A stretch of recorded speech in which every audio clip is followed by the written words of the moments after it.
Kung tayo nga naman mga taong masasama ay marunong magbigay ng mabubuting bagay sa ating kapwa, ang Diyos pa kaya ang hindi magbigay?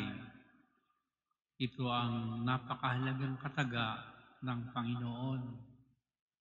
Pero siyempre, ano ba ang ibibigay ng Diyos sa atin kapag tayo'y humihingi, kumakatok sa Kanya? Sinasabi ng Ebanghelyo na ang Espiritu Santo ang ibibigay niya sa atin. Bagamat meron tayong mga tanging kahilingan sa araw-araw sa Panginoon,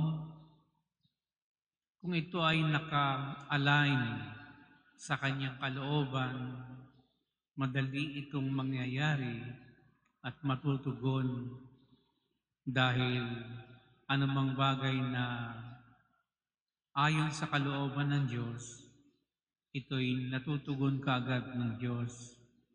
Pero kapag hindi naaayon o naka-align sa Kanyang kalooban, ang mga hinihingi natin,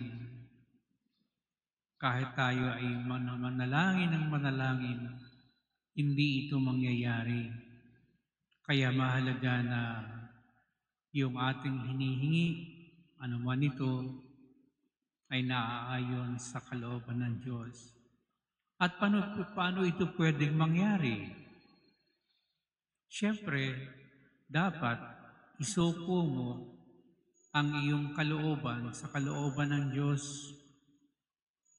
Dahil kung hindi mo ito isusuko, siguro baka yung kalooban mo ang gusto mong masunod, hindi ang kalooban ng Diyos. Hanggat di yun nangyayari, hindi gagalaw ang Diyos sa iyong buhay. Importante, wala kang itinira sa iyong sarili, isinuko mo na ang lahat sa Panginoon. Dahil after all, siya naman na nakababatid kung ano talaga ang ating pangangailangan. Hindi yung gusto lang natin at kapritsyo natin ang ating hihingin. Siya ang nagkakaloob kung anong makabubuti sa atin. Kung kaya mahalaga yung tinatawag na pagsuko sa mga bagay na ipinapanalangin natin sa Diyos.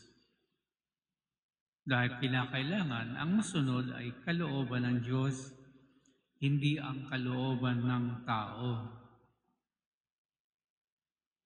Kung minsan parang gusto natin na manipulahin ang Diyos at siya ang sumunod sa atin. Kung minsan sinasabi ng mga tao, Panginoon, pagalingin mo lang ng asawa ko, maglilingkod na ako sa iyo.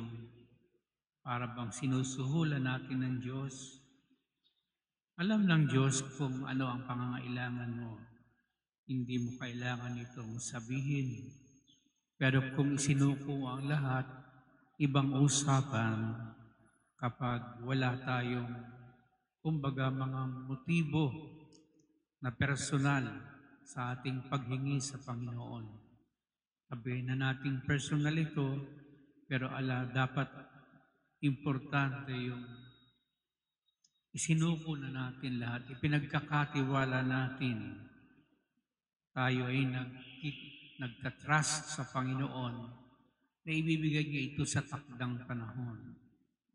At kapag ibinigay niya ang Espiritu Santo, ito ay ganap at hindi na tayo maghahanap pa ng iba pa. Dahil ang Espiritu na sumasa tao ay totoo na nagpupuno sa ating mga pangangailangan. Hindi na tayo naghahanap ng iba pa dahil ang Espiritu Santo ay sapat na. Mabubuhay tayo ng masaya, kapayapa, kontento dahil ito ay kaloob ng Diyos.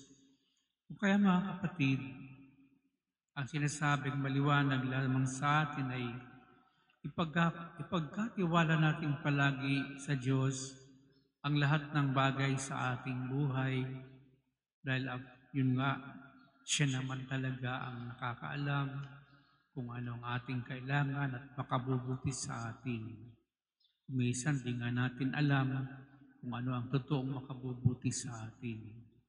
At dahil dito, dapat ay palaging handa ang kalooban ng tao na ito'y ipailalim sa kalooban ng Diyos sapagkat yun ang pinakamarapat na pwedeng gawin natin, lalo na kung babalikan natin ang panalangin ng Ama namin, Thy kingdom come, Thy will be done.